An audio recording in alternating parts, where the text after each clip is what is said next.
Hi, welcome to the Johnson Creek Watershed 2020 Salmon Survey results. We'll first be examining the reach assessment in order to deem a location safe for our volunteers. As you can see, staff has already highlighted that water may be a little high in certain areas. Staff has placed images of the reaches in order to give the volunteers a better idea as to where they will be surveying.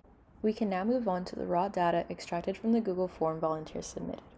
The survey asks several questions, but most importantly, an open-ended question that allows us to understand how the survey went for the volunteer.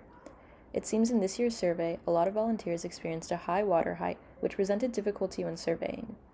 Here we can also see a data entry for a red, including both the location and an image just for reassurance. Now we can extrapolate the data from the form and present the information in a neat graph. This graph ranges from 2012 to 2020 in order to provide a greater understanding to our audience in the JCWC. The form expressed minimal salmon sightings as only 2 sightings were recorded.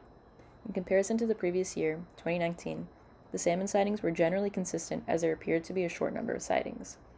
There was 1 red located in Reach B, Foster Floodplain, and an unknown fish sighting which was located in Reach E, Tideman Johnson Park. The graph visually lays out the information numerically, but an infographic is made to outline other large concepts for an aesthetic and easier form of information. It is important to note, due to COVID-19, surveyors were trained remotely and were sent in groups based on households. This decreased the total amount of volunteers surveying. Hi everyone, my name is Tiffany Mencius with Johnson Creek Watershed Council. I'm the Community Outreach Coordinator.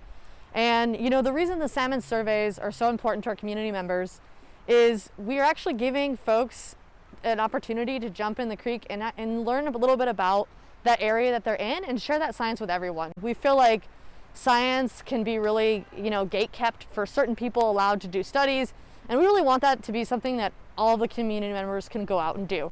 Another factor is that when everyone goes out and gets that information, we're able to share it with agency partners, and also as an organization, we can use that information to know where salmon are and how to better protect their populations.